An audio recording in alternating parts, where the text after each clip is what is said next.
pontos aqui. Eu escrevi um manifesto e gostaria de compartilhar esse manifesto com vocês. Ok? Então, aqui estou dizendo a minha missão, o que eu estou fazendo, qual a razão do que eu faço. Nós desafiamos o destino e vamos aonde a gente tem que ir. Nos mantemos nossos olhos no céu, mas nossos pés firmemente pisando a terra. Nossos corações são abertos, mas a nossa lógica é precisa. Nós nos dedicamos a buscar o conhecimento dos viajantes interestelares, como também o conhecimento arcano, perdido e esquecido no nosso passado. Nós, humanos, somos o enigma buscado por esses visitantes interestelares. Nós somos a resposta secreta e ainda perdida a todas as perguntas buscadas por eles. Nós somos a força de muitos, onde um só de nós é importante, como a totalidade de tudo. Nós somos a luz que ilumina a escuridão do conhecimento perdido. E nós vamos clarear essa escuridão, o nosso progresso diário, até o fim de tudo que existe. Nós somos a força de muitos conectados uns aos outros. Eu e aqueles que se juntam a mim, estamos a serviço da humanidade. Espero que vocês aproveitem os vídeos que são postos aqui, porque são conhecimento para vocês.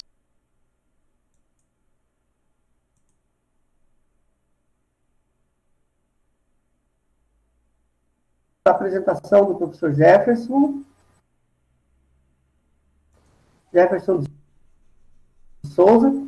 A maioria já conhece, ele já participou de algumas aqui na Escola de Mistérios, mas eu estava justamente dizendo que ele é uma das pessoas que reuniu a maior quantidade de informação sobre mistérios que eu já pude conhecer.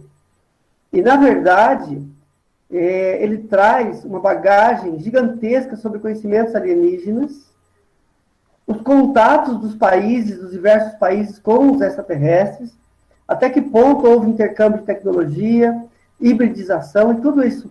Então é incrível, para nós, pessoal, é um privilégio termos o professor Jefferson na nossa sala hoje, porque, como eu disse, é um ser humano incrível, a humildade dele, por isso eu faço questão de falar, porque muitas vezes ele se reserva, mas ele pôde trabalhar por muitos anos, mais de uma década nos Estados Unidos.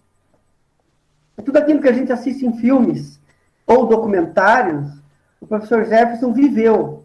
Como dizia um grande amigo meu, em carne, osso e pescoço. Ele não leu em nenhuma revista, sem demérito nenhum para aqueles que pesquisam assim. Ele não viu na internet, no Google, no YouTube. Ele viveu. Então, o depoimento dele tem um peso. E eu digo que a Escola de Mistérios, a nossa escola, é privilegiada, porque com a participação dele, nós estamos lançando a pedra fundamental do que é e do que será os estudos alienígenas no mundo. Porque, na verdade, o professor Dirceu Kramer vem fazendo um trabalho maravilhoso, falando sobre metodologia científica para vocês, e fazendo uma ponte do que é a ufologia tradicional, conhecida, estabelecida, e essa ponte ligando, agora com o professor Jefferson, já uma introdução do que vai ser esse intercâmbio com os conhecimentos extraterrestres no mundo. Então, o professor Jefferson pode falar para vocês a respeito da tipologia, inclusive, no decorrer da live, nós vamos estar falando de um livro que já está, assim, quase, já está escrito. Na verdade, eu estou tendo a honra de digitar os manuscritos do professor Jefferson, estão aqui nas minhas mãos, até, relatório Alfa, que é um dos documentos mais incríveis que eu já tive a oportunidade de ver, contando a verdadeira história da Terra, a tipologia extraterrestre, os detalhes do Jagara Collection. E, pessoal, eu estou dando uma geral para vocês aqui, fazendo uma introdução, até para vocês poderem formular perguntas. Vamos tentar não fazer muitas perguntas no decorrer da palestra dele, para ele poder responder mais no final, mas ele vai estar falando também sobre neoterrestres, vai dar uma noçãozinha, né? Que são a nova tipologia de seres humanos, os neoterrestres, tipo 1 e tipo 2. É um assunto, muitos de vocês podem, inclusive, pertencer a essa nova tipologia, pelo perfil, pelo conhecimento, pelo interesse, pelas experiências de percepção extrasensorial que alguns membros da escola têm. Então, o universo não nos reuniu por acaso. O professor Jefferson estava dizendo um pouco antes de iniciar a gravação que esse é um momento especial que todos nós devemos nos unir, devemos nos ajudar. O planeta está passando por uma dificuldade muito grande, uma pandemia, uma manipulação também de informações nunca antes reveladas. Então, eu vou passar a palavra para o professor Jefferson. Eu vou estar fazendo algumas perguntas para ele, porque eu gostaria que ele falasse um pouquinho sobre a Space Force e sobre a revelação, recentemente, de ser mais de 150 páginas de um relatório do Pentágono, que, digamos assim, respondendo a uma reivindicação, um decreto do presidente Trump, porque eles têm que aprovar o orçamento para que o projeto continuasse seguindo, né? Então, para esses orçamentos serem aprovados, eles tinham que reconhecer a existência de extraterrestres, e foi o que o Pentágono fez. Então, nós já estamos na vanguarda do conhecimento ufológico. Então, vou passar a palavra para o professor Jefferson, para ele abrir falando um pouquinho, posicionando o pessoal na linha do tempo, o que está acontecendo agora no mundo com relação ao Pentágono e ao Space Force. Professor, por favor, com a palavra para o professor Jefferson. Boa noite a todos. Eu quero agradecer, primeiro, a honra de poder estar aqui com vocês nesse momento e compartilhando o melhor que eu possa dentro do que eu posso oferecer para vocês. Então, como o professor Paulo estava falando, a questão alienígena é um pouco complexa. Explico por quê. Porque existe uma série de distorções em tudo isso e existem mais perguntas do que respostas. E, em verdade, não é o que passa. O que passa é que essas respostas, elas vêm sendo mantidas à parte, à margem da população. A população tem uma ideia equivocada, errônea, basada no pouca informação e até mesmo na desinformação de uma série de circunstâncias conectadas a esse tema. Eu penso o seguinte: a era das luzinhas do céu já passaram. Já não estamos olhando luzinhas no céu. Já a coisa já é muito mais complexa que isso. Estamos falando na identificação de traços da energia residual de cada veículo usado. Quando o veículo, um veículo tripulado, ou quando o veículo é uma sonda, ou mesmo quando é um veículo de tecnologia não tecnológica. O que eu estou dizendo parece uma contradição. Como eu vou dizer tecnologia não tecnológica? Porque quando falamos de tecnologia, estamos falando de coisas físicas. Ou seja, estamos falando de equipamentos, de máquinas que têm que ser construídas e juntas dentro de um sistema preparado para isso. Agora, imaginem uma nave que não é uma nave. A nave é um todo, um centro energético, feito com frequências de energia superpostas. Imaginem uma nave que não é física, mas etérea. Então, esse é um outro tipo de tecnologia que tem sido vista. Primeiro, a nossa ideia sobre extraterrestres. Eu devo dizer uma coisa que é fundamental e importante para vocês. Todos os extraterrestres são alienígenas, mas nem todos os alienígenas são extraterrestres. Eu quero dizer isso. Quero dizer que existe uma divisão muito grande, onde definições têm que ser postas adequadamente, e assim a gente pode compreender esse processo de divisão. Primeiro, a questão extraterrestre. Qual é a definição de extraterrestre? Extraterrestre, normalmente, é um organismo, um neo-organismo ou um não-organismo, que não é originário da Terra, que é físico e que normalmente tem uma essência não somente sentiente, ou seja, que sente as coisas, mas também tem inteligência. Então, quando falamos de extraterrestres, imaginamos naves espaciais, cidades futuristas e tudo isso. Eu devo dizer para vocês o seguinte, que entre 100 civilizações extraterrestres, dessas 100, vocês podem contar com certeza que 75% deles não somente não são capazes de tecnologias que permitem que eles voem dentro de sua própria atmosfera, se é que tem atmosfera, como muito menos chegar a partes orbitais. São civilizações que, todavia, estão num período pré-industrial ou até mesmo não industrial, ou num processo de industrialização. Então, as civilizações consideradas industriais são aquelas capazes de produzir o quê? Máquinas, equipamentos, veículos. Isso, então, se enquadra em 25%. Desses 25%, vocês vão dizer, bom, então esses 25% é fantástico. Então, automaticamente, 25%, pois então são naves que viajam de uma estrela para outra. Não, não é verdade. Desses 25%, tá? Vocês vão simplesmente tirar 20%. Esses 20% são naves interplanetárias, ou naves orbitais. O que é uma nave orbital? Uma nave capaz de sair da atmosfera e entrar em órbita de seu próprio planeta. E uma nave interplanetária é uma nave capaz de chegar de um planeta a outro planeta dentro do mesmo sistema estelar, mas não pode deixar o sistema estelar. O que deixa somente 5% dessas civilizações capazes de viajar entre estrelas. Então vejam que a nossa visão de extraterrestre tem que ser trocada por uma perspectiva mais realista. Nem todos os extraterrestres são, as civilizações extraterrestres são super tecnológicas, têm super cidades, todos eles têm acesso a viajar entre estrelas, não é verdade. Somente 5% deles têm. A questão mais difícil entre as viagens interestelares, o que é? São os recursos necessários para essa viagem. Porque para viajar de uma estrela a outra, não é tão fácil.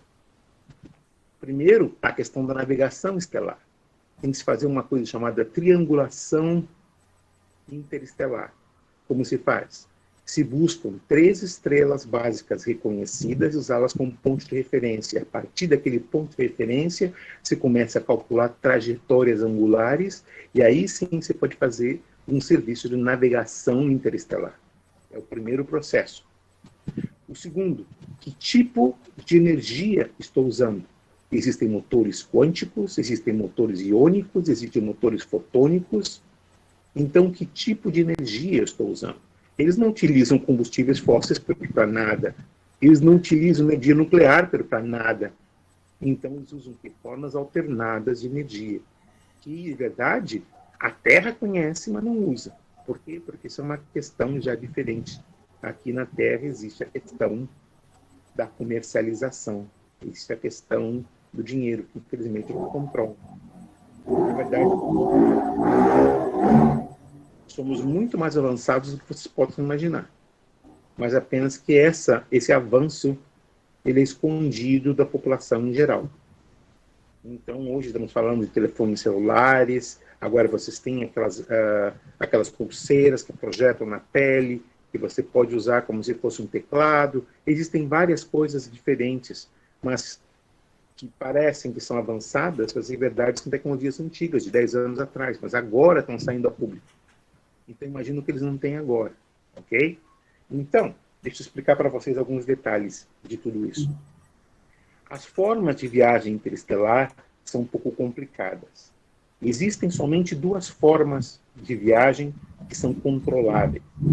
As outras são alternadas. O que é uma viagem alternada? Ou seja, quando você entra num buraco de minhoca, que é um wormhole, aí você não tem controle, porque wormholes estáveis são raríssimos. Existem. Mas, normalmente, um wormhole, ou seja, um buraco de minhoca, tu nunca sabe onde ele vai parar. Pode parar até dentro de uma estrela. Tu não sabe o que vai passar. Então, elas não são fontes de transporte que são recomendáveis. Então, quais são as 2 maneiras que eles têm? Eles criam esses portões estelares. Esses portões estelares têm que ser construídos de sistema estelar em sistema estelar, criando uma ponte quântica. Então, aí sim, eles podem sair de um sistema estelar a outro sistema estelar, dobrando o espaço-tempo contínuo, e é uma viagem que levaria séculos, se faz em poucos nanosegundos. Agora, não é fácil a construção desses portões estelares, porque eles têm que usar uma coisa chamada as naves generacionais, ou seja, naves de gerações, ou seja, naves que vão a menos velocidade da luz, porque vocês sabem que por causa do ponto zero, nada pode ultrapassar a luz em espaço sólido, ou então se dispersa. ponto zero, o ponto que não permite que se passe um objeto sólido à velocidade da luz. Então, chama-se voo linear. Então, em voos lineares, não é possível passar a velocidade da luz. Então, o que passa? Essas naves vão levar séculos para chegar de uma estrela para outra. Então, as pessoas que saem nessas naves, elas nunca vão ver o fim da viagem. Quem vai ver o fim da viagem são os descendentes deles. E em cada ponto esperado, eles têm que parar as naves, têm que construir esses portões estelares, ativá-los e partir para construir um novo, fazendo então uma ponte de relação, é a ponte que conduz as viagens de uma estrela a outra. Essa é uma das formas de viagem interestelar.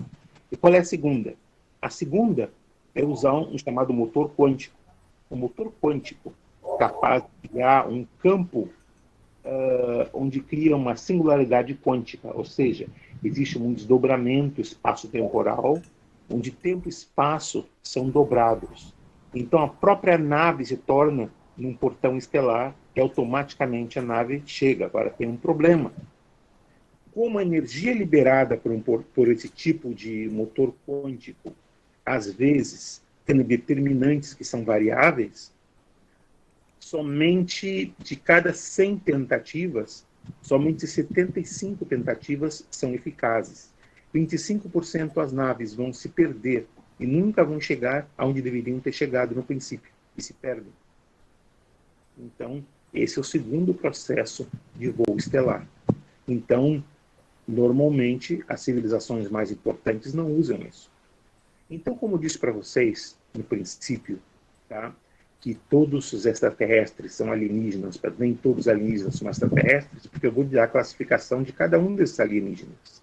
Então, os primeiros que estamos vendo são os extraterrestres. Esses seres físicos que são capazes de mover entre estrelas usando voos não lineares, ou seja, eles não voam em linha reta. Eles dobram um espaço-tempo contínuo e uma viagem, que em linha reta duraria séculos, chega em nanosegundos. Vocês sabiam que quando vocês olham para o céu, vocês estão vendo estrelas que já não existem mais? Elas explodiram há séculos atrás. Mas a luz dessa estrela segue viajando. E a gente está vendo o brilho dessa viagem, dos fotões dessa estrela que estão viajando na nossa direção. E quando passam, essa estrela terminou para sempre. Mas ela já não existe, porque há séculos atrás ela foi destruída. Esse é o problema da velocidade linear. Ela é muito lenta. A velocidade da luz é muito lenta. Então, vocês vão dizer, bom, mas o que é mais rápido que a luz? Vocês têm táquions.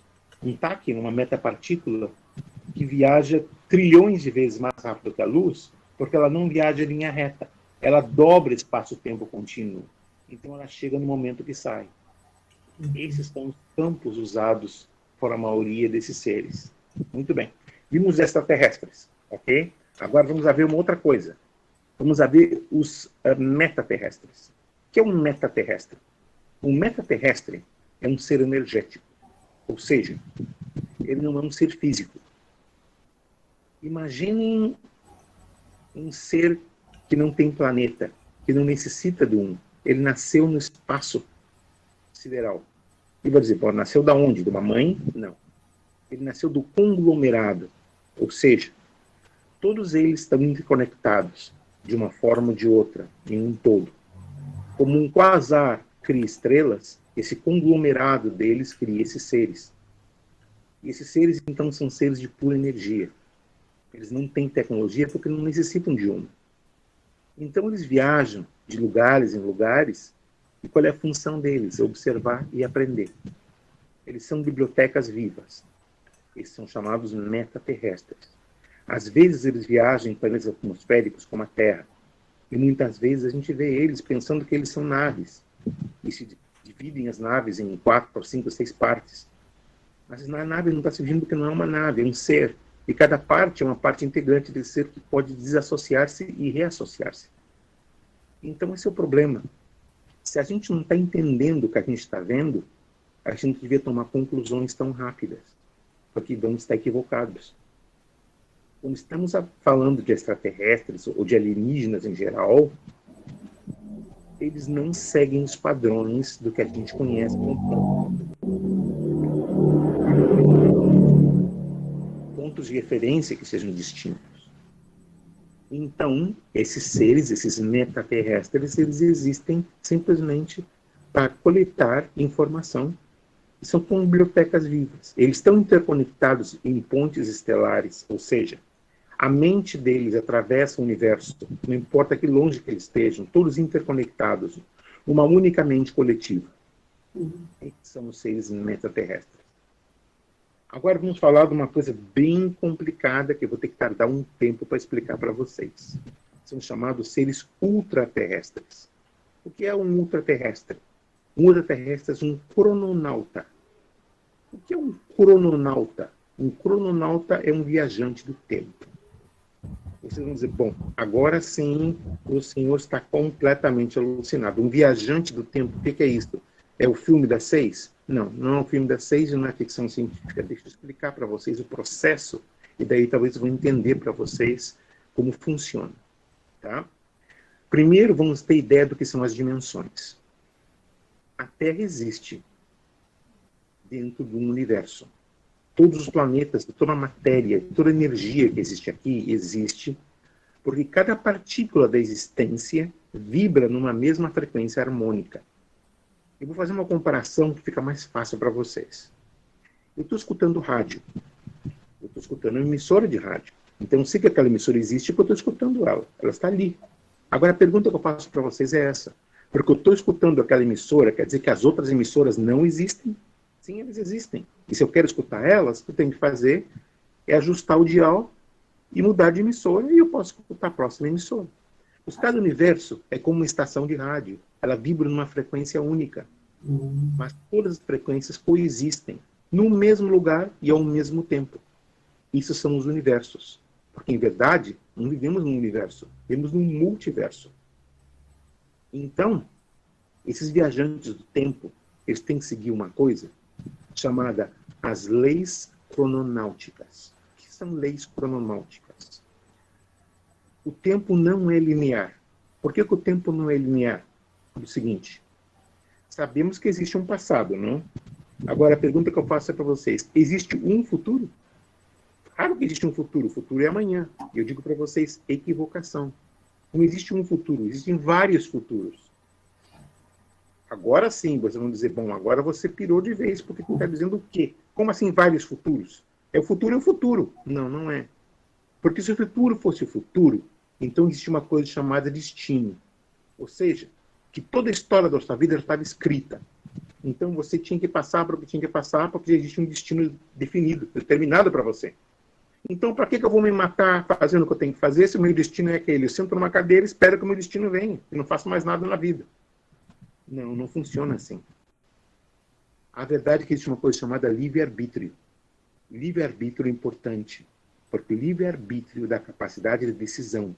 Ou seja, o futuro é uma constante que está mudando a cada instante, a cada momento. Cada decisão que eu tome vai afetar uma pessoa que afeta a outra no efeito dominó. Então, o que passa com tudo isso? Não existe um futuro, pero vários futuros interconectados em termos de variáveis. Então, são chamadas linhas espaço-temporais variáveis. Essas linhas espaço-temporais variáveis são basadas no livre-arbítrio, na minha capacidade de decisão. Cada decisão que eu tome vai afetar não só a mim, como outras pessoas também. E essas pessoas afetam outras pessoas, criando, então, o que? Futuros prováveis. Então, por isso que não existe um futuro, pero futuros. Existem futuros que são mais prováveis que outros, mas não existe um único, definido. Então, não existe um futuro, pero vários futuros. Então, crononautas não podem voltar a seu próprio passado. Sabem por quê? Porque eles criam uma coisa chamada um paradoxo espaço-temporal. Ou seja, eles vão destruir sua linha de tempo. Porque se tu volta ao passado, no momento que tu não existiu, mesmo que eu não faça nada, não converse com ninguém, tua presença lá vai alterar todo um sistema cronométrico. Ou seja, todos os cronotrons, as energias de tempo daquele momento vão ser alteradas por tua presença. Então tu não pode voltar na mesma linha de tempo. Se tu volta na mesma linha de tempo, tu automaticamente destruiu o teu futuro tu destruiu o teu presente e até mesmo o teu passado, por existir um lugar que tu não podia existir. Então, como um crononauta se move no tempo? Entre dimensões distintas. Eles viajam para um passado, para não um passado deles. Eles vão viajar num passado numa outra dimensão. Porque é a única forma que eles têm, porque eles não estão alterando nada, porque eles nunca existiram naquela dimensão. E o passado, naquele momento, se torna presente. No momento que ele está lá, naquele momento, se torna presente. Então, se cria o quê? Se cria uma antiparadoxa. O que é uma antiparadoxa? Ou seja, ele não está afetando diretamente, ele está afetando indiretamente. Então, por isso que não tem problema. Então, por isso que os crononautas existem, os viajantes do tempo existem. Apenas que eles não estão viajando para o seu próprio passado. Eles estão viajando para passados, tá, transdimensionais, de outras dimensões. Então, esses são os metaterrestres. Okay? Agora vamos falar dos intraterrestres. O que é um intraterrestre? Um intraterrestre, eles são os descendentes de civilizações antiquíssimas que viveram na Terra, quando a civilização humana, como a gente conhece, todavia não existia. Estamos falando, por exemplo, da estação de Pan, que não é tão conhecida, depois de Mu, depois de Lemúria, e até mesmo os atlanteanos, que são mais contemporâneos. Porque no tempo dos atlanteanos existiam os romanos, os vikings, os fenícios. Mas nos tempos de Pan, Mu e Lemúria, não existia nada disso. Então eram civilizações à parte. A maior parte das civilizações, os que não ascenderam e foram para o espaço, eles ou foram destruídos por eles mesmos, por outros, ou então eles imigraram para o interior da Terra. Quando digo interior da Terra, não estou no centro da Terra. O centro da Terra é magma. Aí você encontra a bola do centro da Terra que gira, essa bola enorme de níquel, cádmio e tudo isso vai girando e nos dá gravidade. Se não fosse por isso, estamos voando para o espaço. Nem tínhamos atmosfera também. Então, o centro da Terra tem essa enorme bola cercada pela magnosfera, que é esse lá, um oceano de lava enorme. Tá? Mas existe a crosta terrestre que está cercada, de acordo com cada placa tectônica, por uma rede de túneis e cavernas. E essa rede de túneis e cavernas cria um ecossistema interior. Esse ecossistema interior é mantido pela energia geotermal da Terra, onde eles têm luz e calor. Então, luz e calor, com mais a água natural que vai contar os rios subterrâneos, eles têm suficiente elementos para manter uma civilização pequena e controlada. Por que controlada? Porque eles sabem que os recursos são limitados, como o espaço é limitado. Eles não podem ter uma população de milhões de pessoas porque eles não têm espaço físico para isso. Mas eles têm alguns poucos milhares de pessoas distribuídos. Ao passo que na Terra estamos falando de bilhões de pessoas na atmosfera terrestre, já na parte da parte superior, no solo terrestre, eles estão na parte interior da Terra. Na parte interior da Terra, os recursos são limitados porque o espaço é limitado. Então, você tem que ver que eles não podem ter uma quantidade enorme de pessoas, porque não tinha espaço físico para elas e não tem alimentação para todas elas. Então, esses recursos têm que ser postos e existe um controle demográfico muito grande. Então, assim vivem os intraterrestres. Agora, o professor Paulo falou dos neoterrestres. Bom, os neoterrestres, eles são algo novo. O nome já diz neo. Neo quer dizer novo. E é composto de duas coisas. Você se lembra como chamadas crianças índigo? Ou seja, aqueles seres que se recordavam de vidas passadas como extraterrestres e tudo isso? Bom, os neoterrestres novos são uma evolução do terrestre como conhecemos. Ou seja, intelectualmente, psiquicamente, psionicamente e energeticamente. Estamos falando de um avanço de civilização. Estamos falando de um avanço no que torna esses seres, essas crianças que estão se tornando jovens adultos agora. Eles são o resultado de uma evolução de existência. Então, esse é o primeiro grupo de neoterrestres. Agora existe um segundo grupo. O segundo grupo, que não tem nada a ver com híbridos, não tem nada a ver com mutantes, foi uma mistura deles dois. Porque vocês sabem que existem extraterrestres que decidiram viver aqui na Terra, entre os humanos. E uns vêm para estudar, outros, infelizmente, nos espiam. Existem aqueles que nos querem controlar, e que vêm fazendo isso por séculos. Eu estou falando dos reptoides. E existem aqueles que simplesmente adotaram a ideia da raça humana, da humanidade. E eles querem ser humanos à sua maneira. Então, o que passa são que esses seres, os filhos deles e os filhos dos filhos deles, então criaram essa nova relação. Esse novo ser humano, que também é humano, mas não é híbrido, não é extraterrestre e não é um mutante, mas uma mistura de tudo isso e muito mais. E existem, depois de tudo isso, os transdimensionais. O que são os transdimensionais? São seres que existem em outras dimensões. Eu dou um exemplo de um ser transdimensional. Tá? Um Anunnaki. Um Anunnaki seria um ser transdimensional. Vocês vão dizer, não, o Anunnaki é um extraterrestre. Não, não é. Não é por uma razão. Nibiru, o planeta deles, ele coexiste em duas dimensões simultâneas. Existe a nossa dimensão e a dimensão original de onde eles vêm. O planeta Nibiru circulava na terceira órbita num sistema paralelo à órbita terrestre. Então, por isso, que os Anunnaki foram capazes de passar um bom tempo na Terra, uma ou duas gerações deles, até o momento que Nibiru ia retornar à dimensão de origem.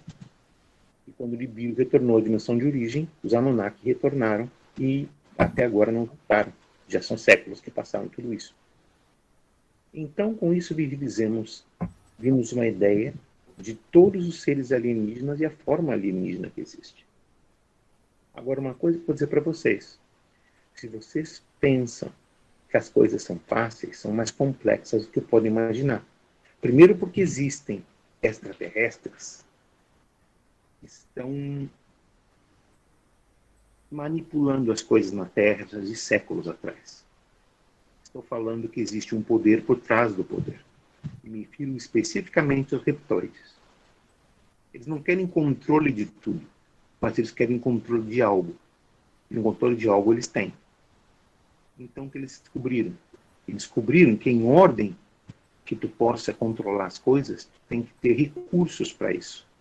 Então, eles conseguiram, com o passar dos séculos, uma quantidade enorme de recursos. Ouro, prata, platina e uma série de outros materiais que davam para eles diamantes, pedras preciosas, que davam para eles o quê? Davam para eles a possibilidade de adquirir recursos. E eles foram usando isso de uma forma onde eles se infiltravam, tá? De uma forma bem discreta, onde ninguém sabia o que eles estavam fazendo. Eles diretamente evitam tomar o poder eles mesmos, mas eles estão por trás de quem controla o poder. Então, se o poder por trás do poder. Claro que não vai dizer, bom, e se o governo sabe disso? Quando eu digo governo, todo mundo se refere ao governo americano. Mas são governos do mundo inteiro. Não é um governo. São os governos. Vejam aqui no Brasil, por exemplo, não faz muito o caso Magé. O caso Magé, que foi rejeitado por ufólogos brasileiros da impossibilidade, e que, em verdade, foi uma vergonha. Uma vergonha porque o caso Magé é um caso autêntico. É um caso verdadeiro. Um caso muitíssimo bem documentado. O professor Paulo, ele fez um trabalho exemplaríssimo. Ele fez um trabalho de investigação que, de verdade, merece mais do que elogios. Merece até um prêmio internacional por um processo onde ele não ficou limitado a conversas telefônicas ou a leitura de outras pessoas. Ele foi buscar as respostas dele mesmo. Ele foi lá e viajou ao lugar e conseguiu coisas fantásticas. Ele está trabalhando agora num projeto onde eu, humildemente, devo dizer que estou colaborando com ele, mas o trabalho e todos os méritos vêm dele, que estava ali, que no momento certo, onde ele tomou as rédeas de uma investigação perigosa, E foi sozinho. Por que em questão perigosa? Porque justamente estava envolvido com a US Space Force. A mesma Space Force que vamos estar falando hoje à noite. Porque agora, senhores, estamos falando no momento, passando um momento histórico. Um momento histórico que, infelizmente, foi sabotado. Por que foi sabotado? Pelo seguinte. Pela primeira vez na história da raça humana, a nação mais poderosa do mundo, o Departamento de Defesa deles, através do Pentágono, admite abertamente a existência de seres extraterrestres e que eles têm naves extraterrestres em poder deles, já por décadas. Está confirmado por isso. Um relatório de 150 páginas foi posto. Agora, ao mesmo tempo, existem forças que estão fazendo o impossível para manter isso à parte do público em geral. Primeiro que isso era um motivo para estar em todas as mídias de todo o mundo. Mas, ao mesmo tempo, o presidente Joe Biden especificamente proíbe que se fale do tema, porque ele diz que temos coisas muito mais importantes que falar, como o coronavírus e outras coisas. E esse é um assunto que, para ele, não tem relevância. Mas, ao mesmo tempo, a US Space Force necessita dos recursos para ser mantidos. NASA necessita de recursos para ser mantidos. Então, a existência extraterrestres muda tudo isso. Então, por baixo da mesa, esses recursos estão sendo passados, contanto que não se fale muito do tema. Então, não existem declarações públicas, é tudo um hush-hush. Ninguém quer falar nada. Quando se tenta buscar o relatório de 150 páginas, é a coisa mais difícil do mundo. No princípio, quem conseguiu agarrar, conseguiu porque tinha saído imediatamente. Agora, aqueles que esperaram mais de uma semana, pois já não tem mais, porque o governo Biden tem certeza que dispôs disso e deu uma ordem que não se falará mais no tema. Mas, senhores, agora não é questão de acreditar ou não acreditar nisso extraterrestre, está confirmado.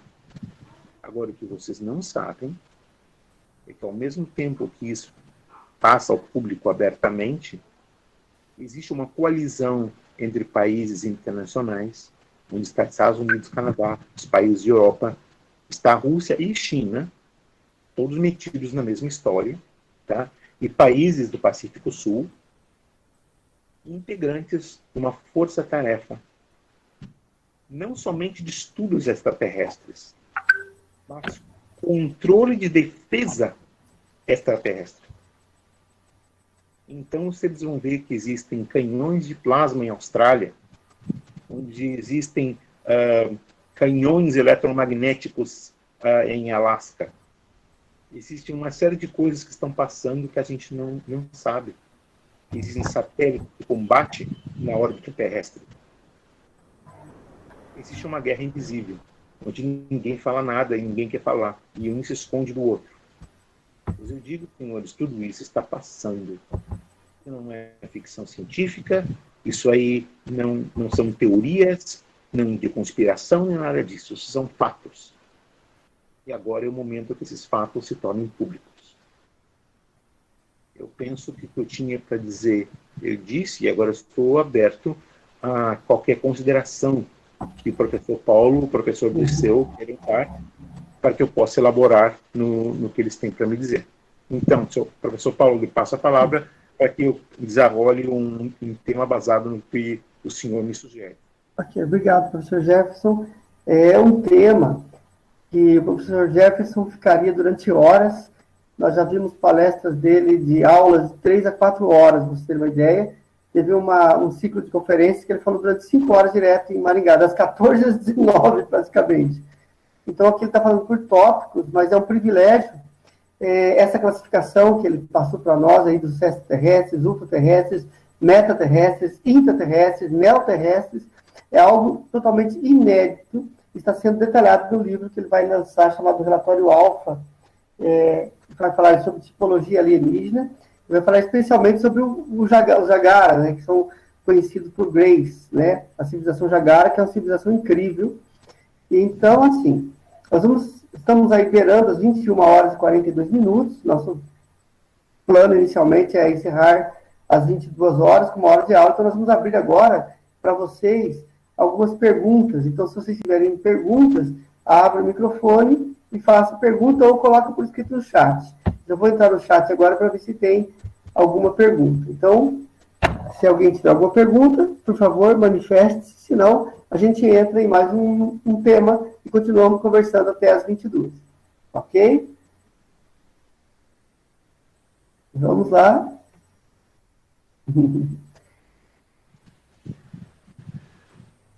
Alguém tem alguma pergunta, pessoal? Eu sei que é um tema tão incrível que a gente ficamos até sem ação, né? Trazendo as informações de primeira mão aí de que a realidade extraterrestre, que a vida extraterrestre já é uma realidade há muitos anos, né? Professor Dirceu, alguma consideração? Acho que ficou bem explicadinho, né? Ele detalhou bastante, ficou bem bacana. De maneira sintética, foi incrível. Incrível. Então, como... Então, senhores, pode continuar aí, perguntas. Então, se alguém tiver pergunta, pode fazer, fique à vontade. Nós temos aí 15 minutos para responder as perguntas. Se o pessoal não tem perguntas, então eu vou aproveitar o tempo preciosíssimo e vou entrar um pouquinho conversando com o professor Jefferson sobre a abdução. Na verdade, ele vai falar da classificação, se por obséquio, se for possível, de forma... Eu sei que tem alguns assuntos aí que ele vai tratar num livro que ele está escrevendo também, que vai ser...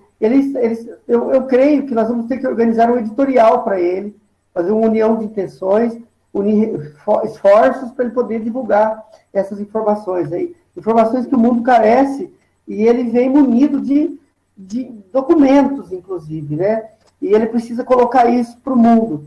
Ele foi sabotado já teve laptop roubado, uma porção de problemas aí. Então, estamos aí criando até um grupo de intenções para ajudá-lo, porque ele voltou para o Brasil depois do que aconteceu nos Estados Unidos, do trabalho, ele foi sabotado lá, e é uma longa história que ele contou numa live já, então depois a gente não vai entrar nesse assunto, mas o fato é que ele está recomeçando do zero no Brasil, em recuperação, né? Está em fase de recuperação física mesmo, saiu de uma paraplegia para uma tetraplegia, caminhando com apoio de bengalas, hoje ele está praticamente conseguindo se recuperar, e ele recebeu a ajuda dos nossos irmãos maiores do universo aí, né? Então, eu vou aproveitar esse tempo para posicionar vocês da relevância que tem o que está acontecendo agora, que nós precisamos nos organizar aí para poder ajudá-lo, tá? Mas eu vou passar a palavra para o professor Dirceu, que ele levantou a mão lá. Pois não. Temos uma pergunta da Cecília e temos uma da Jane. Daí, sobre a da Jane, eu sugiro ao Paulo para escrever ali no chat, ali. Tá. Faço dela, porque daí já ganhamos tempo. A pergunta da Cecília, com tantos avistamentos atualmente, como poderão ocultar todas essas informações? É que não se pode mais ocultar nada, por isso que eles estão abrindo tudo. Eles estão abrindo o jogo diretamente. No momento que o Pentágono vai e faz a afirmação dessas, é porque já não estão escondendo. Eles estão diretamente abrindo as coisas como é. Eu gostaria de rapidamente dar uma ideia para vocês da classificação, da tipologia do tipo de contatos que existem. Okay? Somente uma revisão. Vou falar dos 6 tipos de contatos que existem. Os 3 primeiros, eles foram feitos por Dr. Joseph Allen Hynek, que era um astrofísico que trabalhou no projeto Livro Azul, entre outras coisas. Ok? Então, o que passa é o seguinte. Os contatos são contato de primeiro grau. Contato de primeiro grau é quando tu vê um objeto, que pode ser uma luz, ou pode ser um objeto durante o dia, porque no princípio, no passado, esses objetos só vinham para a noite. Mas agora não. Agora eles aparecem de dia e aparecem praticamente diante de você. Já não são mais luzes no céu que se viam antes, mas no tempo do professor Hynek, estamos falando dos anos 60, a classificação que ele fez era baseada nessas luzes do céu que se viam e são os contatos de primeiro grau. O contato de segundo grau é quando esse objeto deixava uma evidência física, ou seja, uma marca do pouso do veículo ou qualquer outro tipo de traço eletromagnético ou radioativo que tenha ficado Então, qualquer coisa que pudesse ser medida e pudesse ser preservada era considerado o contato de segundo grau. O contato de terceiro grau se dava quando se via um ocupante da nave ou estabelecia um contato mínimo com esse tripulante. E normalmente era um Jagara Collector, que vocês conhecem como Greys. Mas o Grey é uma cor, não tem nem explicação. Ok? Então, o quarto tipo de contato que existe, o contato de quarto grau, é a abdução. O que é abdução? A abdução é quando o ser humano é levado em contra de sua vontade para experimentos científicos. Então, por exemplo, eu dou o exemplo do Celino de Matos, dou um exemplo de Travis Walton, que são um exemplo de seres humanos que passaram por abduções.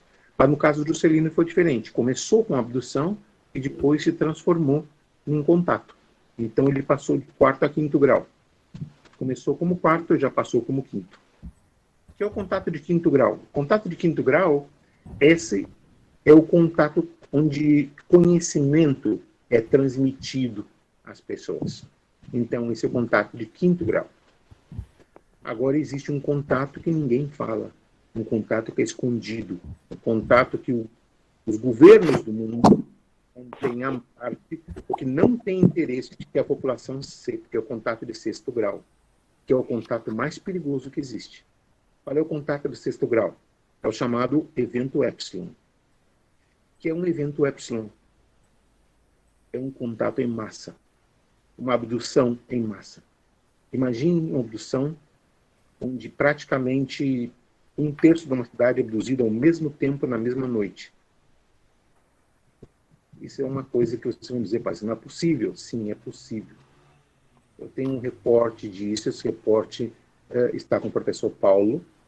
O professor Paulo agora está trabalhando nesse reporte, vai ser posto mais tarde à disposição das pessoas, mas não está revelando o caso disso. Se passou no Reino Unido, em Inglaterra, e continuamente passando. Então, esses contatos de sexto grau não passam somente no Reino Unido, eles passam ao redor do mundo.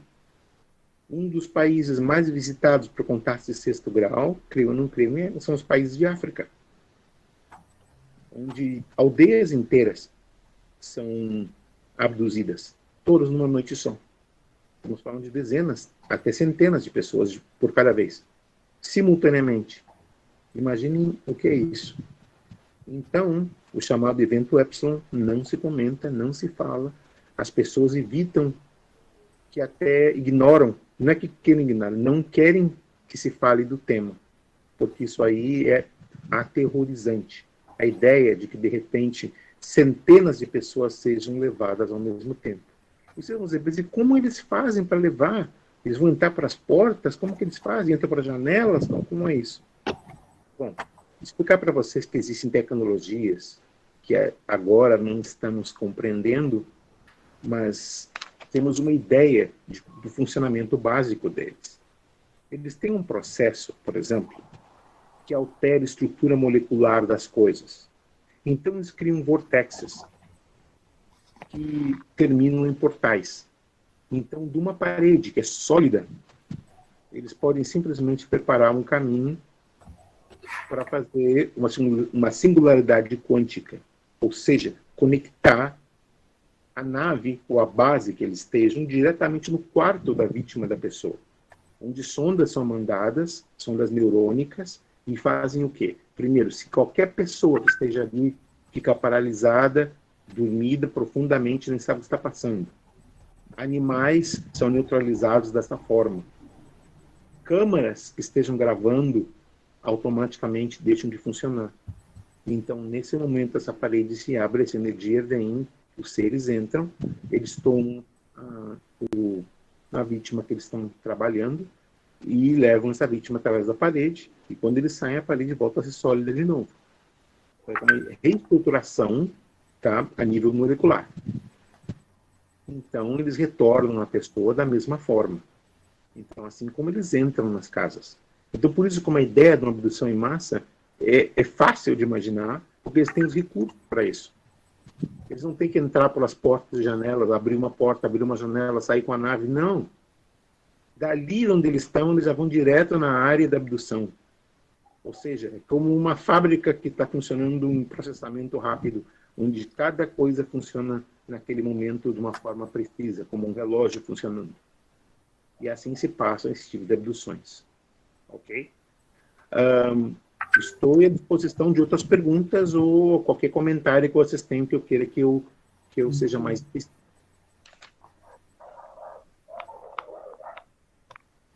Observe, enquanto isso, pessoal, fazer um comentário. Em primeira mão, praticamente, nosso grupo está estudando as abduções em massa. Entendeu? Como o professor Jefferson já nos disse, eles não divulgam, é super secreto porque é assustador.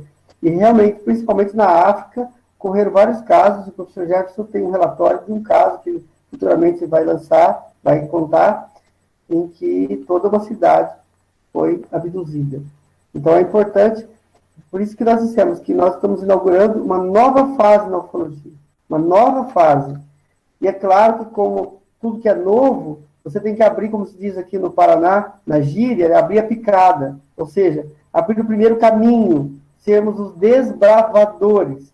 E ser desbravador requer muita coragem, muito desafio, né? Muita força de vontade e determinação. Então, todos vocês estão sendo treinados para fazerem parte da história. Aqueles que derem a nota, né? Vibrarem dentro da oitava, vamos fazer desse grupo um grande movimento de ajuda planetária, porque a informação é poder, o conhecimento é poder, a maior riqueza. Ninguém pode tirar de você o que você aprende, né? O que está dentro de você é o que realmente vale. Então, aí fica aí essa mensagem. E vamos ver aí, pessoal, se alguém tem mais alguma pergunta, se o professor Dirceu quer fazer uma observação aí. É interessante, né? É bom aí, quantas pessoas vão pensando na próxima pergunta, né? É importante a gente dizer que quando nós criamos esse grupo de estudos, a proposta principal é trazer a verdade sobre a ufologia, trazer a verdade sobre aquilo que é verdadeiro, deixando de lado as mentiras que a ufologia prega, né? Ou melhor, que alguns pregam, né? Não é que a ufologia prega mentiras, mas que alguns pregam, né? É verdade. Porque existem hoje pessoas no mundo inteiro que possuem seus kits de ufologia, né? E o que eles usam? Usam pratos, panelas, tampas de panelas, máquina fotográfica e criam imagens dizendo que são verdadeiras. Mandam para as revistas e ficam famosos por imagens que são capturadas. Quando a gente for falar de investigação, a gente vai mostrar sobre isso. Nós vamos falar sobre como fazer uma investigação séria, como investigar de fato, para saber se uma situação é verdadeira ou não, se um vídeo é verdadeiro ou não, enfim. Isso é o objetivo do nosso grupo, é ensinar as pessoas como proceder nisso aí. Então, se cada um de nós que estamos aqui no grupo vermos uma foto ou um vídeo ou alguma coisa, a gente já possa dizer se isso é verdadeiro ou é falso, a gente já caminhou um passo bem à frente de toda a humanidade de modo geral. E temos o conhecimento que estamos tendo agora, né? Ainda isso é mais importante ainda. Eu vou aproveitar o gancho, professor Dirceu, para falar de um assunto, passar a palavra para o professor Jefferson aí, para falar sobre a desinformação. É uma técnica que tem sido utilizada como professor Dirceu. Falsifica-se algo para desacreditar todo um assunto. Com a palavra, professor Jefferson. Uma pergunta ali. Antes de entrar na parte de desinformação, eu gostaria de dizer uma coisa para vocês. Uma análise fotográfica é baseada numa série de coisas, onde se vê os pixels, onde se verifica se existe superposição, se faz uma comparação entre o objeto e pontos de referência ao redor do objeto, onde se pode ver as dimensões do objeto. Existem várias formas de comparação. Agora, vocês têm que ver o seguinte, para uma pessoa que não está acostumada com esse tema, por exemplo, se eu vejo uma nave, a primeira coisa que eu vou ver é o seguinte, qual é a configuração estrutural da nave? Ou seja, para a própria fuselagem, a configuração pode ter uma ideia do tipo de civilização que produziu aquela nave. Aquela nave é uma nave da Federação, aquela é uma nave dos caóticos, aquela é uma nave rebelde. Por quê? Porque cada um deles tem um sistema de configuração diferente. Ou seja, a estrutura do casco da nave, ela obedece certas proporções. Tem que ver se existe uma distorção mínima ao redor da nave, que é o chamado campo eletrogravítico. O campo eletrogravítico cria uma pequena distorção, onde se pode ver que se existe essa distorção ao redor da nave, a foto é autêntica, porque nem todas as pessoas verificam isso. Tem que ver a questão do posicionamento da luz, onde a luz, esses tipos de nave, às vezes não refletem luz, eles absorvem luz. Então tem que ver, por exemplo, áreas onde existe uma coisa chamada infração. Tá? Não deflexão, ela não está defletindo o som, ela está absorvendo. Ela está tomando aquele som, aquele sol, aquela energia, aquela luz, ela absorve pela própria fuselagem. Então existem várias formas de configuração. Então o professor Paulo falava, tá, sobre o perigo da desinformação. O que é a desinformação? A desinformação é como diz, uma misdireção. Ou seja, se eu estou seguindo uma linha de estudos, eu estou muito perto de encontrar uma verdade, então o que passa? Eles têm que me encontrar uma forma que eu não encontro aquela verdade. Então o que eles fazem? Me dão uma informação que é falsa, uma informação que não serve. E assim eu perco minha linha de pensamento e tomo um outro rumo. Já não tomo aquele rumo que eu estava tomando, que ia me dar uma resposta definitiva. Em vez disso, eu sigo um outro lado. Agora, devo para vocês um outro risco que existe. Uma coisa que é chamada um segredo aberto. O que é um segredo aberto? Um segredo aberto é quando eu tomo um fato que é verdadeiro. Mas um fato. Algo que é verdadeiro. E ponho distorções naquele fato. Por que eu faço isso? Se eu estou fazendo isso, eu estou, então, contaminando aquela informação. Ou seja, se eu te digo, existe um extraterrestre naquela base. É verdade, existe um extraterrestre naquela base. Agora eu digo, esse extraterrestre é negativo, ele gosta de comer, ele tira o sangue das pessoas, absorve pelos poros, e mil e umas coisas que vão dizer para vocês. Essa é a desinformação. A desinformação, nós vamos dar informações que não são corretas para que te tirem do rumo da investigação que está tendo inicialmente. Mas, para que em ordem que isso funcione, eu tenho que ter um pouquinho de verdade em tudo isso. Ok? Uhum. O que existem de naves fotografadas por sondas, pelo amor de Deus, as pessoas não são abduzidas. Quando eles vêm abduzir uma pessoa, seres terrestres, eles não agarram a primeira pessoa que aparece na frente deles. Eles já sabem quem eles vão buscar.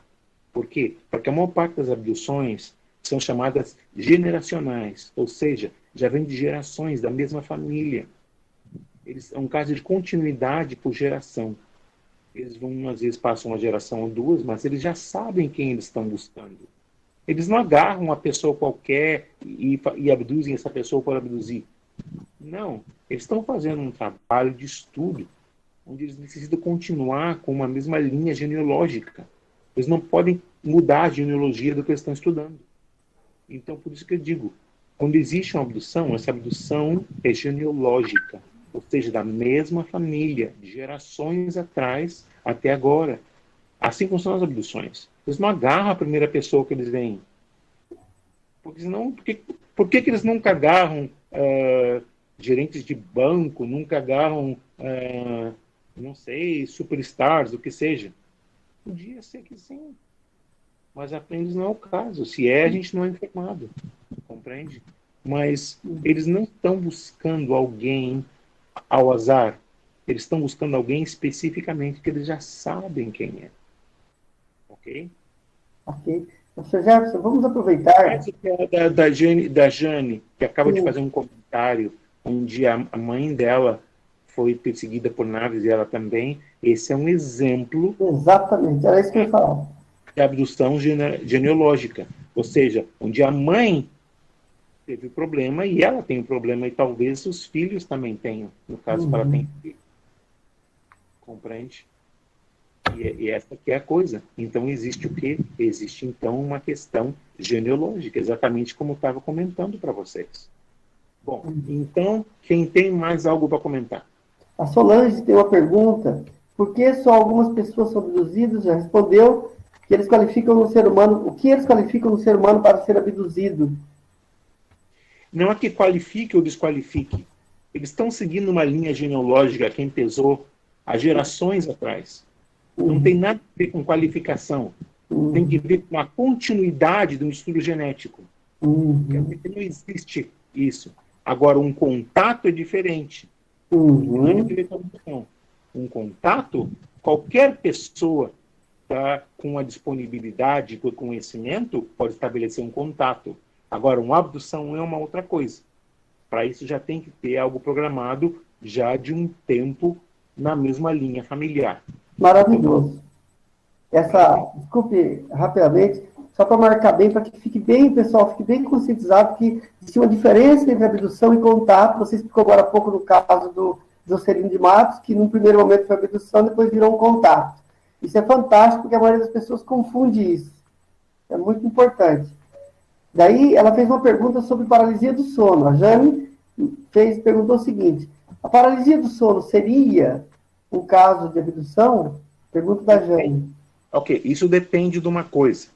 Eu tenho que fazer um estudo primeiro, da frequência neurológica dela, onde tu verifica essas ondas teta, e as ondas lambda, são... Porque pode ser simplesmente um distúrbio neurológico. Um distúrbio neurológico é a paralisia, os terrores noturnos, que é um problema psicológico.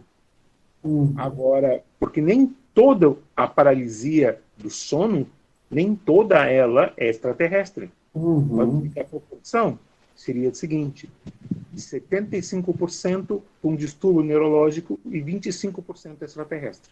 Seria aí. Perfeito. Se você tem mais uma pergunta, professor Liceu, se nós passamos por cima de alguma pergunta. Acho que tem uma aqui da Cecília. Professor Jefferson, poderia nos dizer algo sobre naves que são fotografadas pela sonda Sorro? Sorro. É que não existe, por que te dizer, uma coisa específica para uma civilização específica. Uma coisa que eu te digo, naves estão sendo fotografadas a todo momento. Existem naves de todos os tipos, e cada nave com uma configuração diferente. Você se lembra daquelas naves gigantescas que estavam cerca do Sol? Estou falando de naves enormes, tão grandes como planetas, que são chamados os outros. Existem 4 classificações de civilizações que nos visitam. A primeira representa a Federação, que é o chamado consórcio. A segunda são os rebeldes. Eles não são rebeldes, não são negativos. Os rebeldes simplesmente são rebeldes porque eles não fazem parte da Federação. Mas eles obedecem à Federação e obedecem às leis da Federação. Então, os rebeldes e a Federação trabalham juntos. Existe o terceiro grupo, que é o grupo caótico. O grupo caótico é um grupo de dissidentes. Eles são dissidentes da Federação, dissidentes dos rebeldes, onde eles tomam as suas próprias decisões e não querem seguir as normas. Então, o que eles fazem? Os caóticos são aqueles responsáveis pelas abduções. A Federação não faz abduções, a Federação faz contatos. E quem manifesta os contatos da Federação são os rebeldes. E existe o quarto e último grupo chamado os outros. É um grupo que não é da nossa galáxia, vem de Andrômeda. Vocês sabem que a Terra está no sistema de entre nuvens do sistema de Orion. E o sistema de Orion está na parte sul do braço esquerdo da Via Láctea. A Via Láctea é uma das galáxias que existem, 3 dezenas de galáxias, no chamado setor local. O setor local, então, é composto de 3 dezenas de galáxias. A primeira galáxia, a maior delas, que é praticamente mais que o dobro da Terra, é Andrômeda. Depois de Andrômeda, vem a Via Láctea, que é a nossa. Depois vem a terceira, que é o Triângulo. Depois vem uma série de galáxias menores, incluindo 2 delas que são protogaláxias. Uma protogaláxia é uma galáxia que está ainda em formação, porque é muito, muito jovem. Então, esses seres, os outros, viriam de Andrômeda. Agora imagina, tu atravessar não um sistema interestelar, para um sistema intergaláctico. Imagina o que é um sistema intergaláctico muito mais longe do que um sistema interestelar. E eles vêm nessas naves que são enormes. Vocês vão dizer o seguinte, mas uma nave dessa, do tamanho de um planeta, se ela entra dentro do sistema solar, ela vai arrebentar com o sistema solar. Porque aqui tudo funciona como um relógio. Cada planeta tem sua órbita, tem sistema gravimétrico, tudo tem que funcionar bem. Entra um monstro desse, arrebenta tira as órbitas, os planetas das órbitas, seria um desastre, estaria destruindo o sistema solar. Mas não passa isso. Por quê? Por o seguinte, se você tem a tecnologia de atravessar não estrelas, mas galáxias, você tem a tecnologia de ter um campo gravimétrico que não vai alterar os outros sistemas gravíticos dos outros planetas. E um vai dizer, pô, como que eu não vejo uma nave desse tamanho? Do tamanho de um planeta? Porque se eles têm tecnologia para isso, eles são vistos se eles querem ser vistos. Senão, eles têm várias formas de evitar isso. Porque uma nave, quando se move, ela cria um campo gravimétrico tão grande que seria visto de longe. Mas esse campo é nulificado, ou seja, não é possível detectá-lo. Então, quando essas naves chegam cerca do Sol, porque elas se alimentam de plasma solar, é o que carga as naves, aí tiraram as fotografias incríveis. Uma nave do tamanho de um planeta, do tamanho de Marte. Imagina uma nave do tamanho de Marte. Um planeta. Então, e cerca do Sol, cerca da corona solar, que qualquer coisa chegasse ali era para estar destruída ou derretida. E essas naves estão ali como se não fossem nada. Porque existem, então, tecnologias que a gente não pode nem imaginar que eles têm acesso. Então, por isso que eu te digo o seguinte, que essas naves da sonda Sorro não são nada em comparação a outras coisas. Existem quantidades de outras naves que estão vindo para cá. Nenhuma nem duas. Agora, todas elas estão baixo ao controle da federação. E, olha, digo o seguinte para vocês. Se não tivesse um controle extraterrestre, isso aqui já estaríamos invadidos há muito tempo. Eles chegam aqui e agarram quem eles queiram na luz do dia. Porque eles têm o poder e tecnologia para nos agarrar. O que vão fazer para se defender? Claro que agora a gente já tem coisas que vocês nem podem imaginar. A US Space Force, tá? Eles têm, como diz, porta-aviões orbitais, eles têm coraçados orbitais, eles têm destroyers orbitais, compreende? Aquelas enormes naves em formato de triângulo, do tamanho de 3 campos de futebol. Essas naves não são extraterrestres. Bom, algumas são, mas as naves são criadas aqui na Terra, criadas pela companhia Lockheed, produzidas por uma coisa que chama-se Skunk Works, em Califórnia, testadas no Zéfiro Mojave. Agora, graças a Deus que essas naves existem, porque a Terra não está simplesmente, não pensa que vamos defender nossa nave com a nossa Terra, com naves ridículas que são foguetes, ou com bombas nucleares. Bomba nuclear não faz nada para eles. Mas a gente tem canhões neutrônicos, canhões capazes de destruir uma lua inteira. Um disparo. Aí tem canhões de plasma, a gente tem muito mais do que vocês podem imaginar. A Terra não está em defesa. Ok? Então, vocês me dizem se tem mais perguntas, se não concluímos isso. Vocês que sabem. Eu estou aqui à disposição. Perfeito.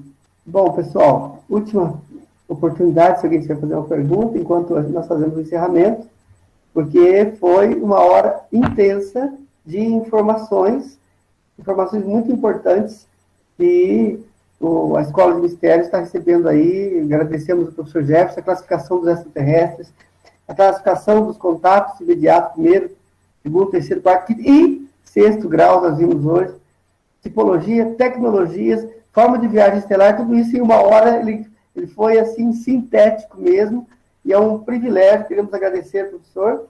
Inclusive, em outras ocasiões, vamos falar um pouquinho, também de maneira sucinta, não hoje, só para deixar aí um tira-gosto, para deixar o pessoal aí com curiosidade. Vamos falar também sobre alguns acordos que alguns países fizeram com civilizações, né, extraterrestres, não apenas nos Estados Unidos, mas principalmente o presidente Eisenhower, e antes dele, o professor Jefferson, tem toda a cronologia, até da história da base de Dulce. É um outro livro que ele está preparando, que conta a verdadeira história da base de Dulce.